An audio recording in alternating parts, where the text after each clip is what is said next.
워싱턴 현장을 연결해서 개표 결과가 언제쯤 가려지는 건지 또 앞으로 남은 변수는 뭔지 좀 더 자세히 짚어보겠습니다. 임종주 특파원, 결국에는 우편 투표가 선거 결과를 가를 수가 있는 상황이잖아요, 지금. 네, 크게 두 가지 측면에서 그렇습니다. 우선은 아직 개표해야 할 표가 많이 남아있다는 것입니다. 톰 울프 펜실베니아 주지사는 아직 100만 표 이상이 남아있다고 말했습니다. 위스콘신과 미시간주도 선거에 임박해 사전투표가 급증했습니다. 두 번째는 남아있는 표가 흑인 밀집 지역에 집중되어 있다는 점입니다. 특히 초경합주인 펜실베니아주는 도심 지역인 필라델피아와 피츠버그 표가 많습니다. 트럼프 대통령과 바이든 후보의 표차가 60여만 표 인점을 고려하면 우열이 뒤바뀔 수도 있는 숫자입니다. 네, 그렇군요. 지금까지 펜실베니아는 두 후보 간의 격차가 좀 나는 편인데 아직도 개표할 게 많이 있다면 뒤집힐 수가 있겠네요. 그렇다면 결과를 알려면 결국 개표가 마무리돼야 하는데요. 언제쯤 마무리가 됩니까?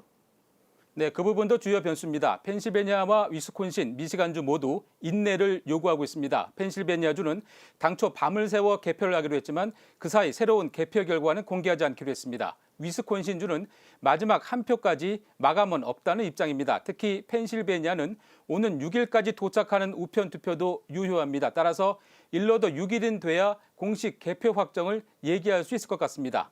미시간 주지사의 얘기 잠깐 들어보겠습니다.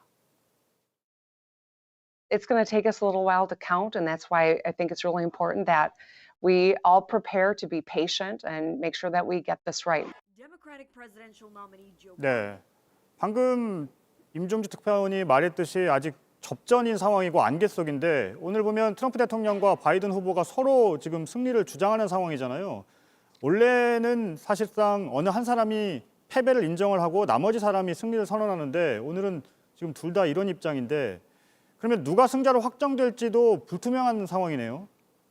네, 그렇습니다. 앞서 보신 것처럼 주요 경합주 6곳 중 현재까지 결과가 나온 것은 플로리다와 애리조나 두 곳뿐입니다. 플로리다는 트럼프 대통령이, 애리조나는 바이든 후보가 한 곳씩 나눠 가진 셈이 됐습니다. 그러면서 자연히 러스트벨트 3곳과 남부의 노스캐롤라이나가 열세를 쥐게 된 것입니다. 또 격전지로 급부상한 조지아주도 접전 양상이어서 이것도 개표 결과를 끝까지 지켜봐야 합니다. 결국 승자가 확정되지 않은 불안정한 상황이 당분간 지속될 가능성이 있습니다. 네, 방금 임종주 특파원이 말한 4곳에 더해서 지금 조지아의 상황도 좀 더 지켜봐야 할 것 같은데요. 그렇다면 지금 아직 개표가 끝나지 않았는데 지금 현재 어느 쪽이 유리하다 이렇게 말할 수가 있을까요? 네, 일단 지금까지 나온 수치만으로는 트럼프 대통령이 우위에 있다고 볼 수 있습니다. 그러나 바이든 후보가 뒤집을 가능성이 전혀 없는 건 아니어서 개표가 끝나지 않은 상황에서 단정 짓기는 어렵습니다. 바이든 후보는 끝까지 지켜봐야 한다는 입장인 반면 트럼프 대통령은 우편 투표의 문제점을 거론하며 정치적, 법적 공방을 예고했습니다.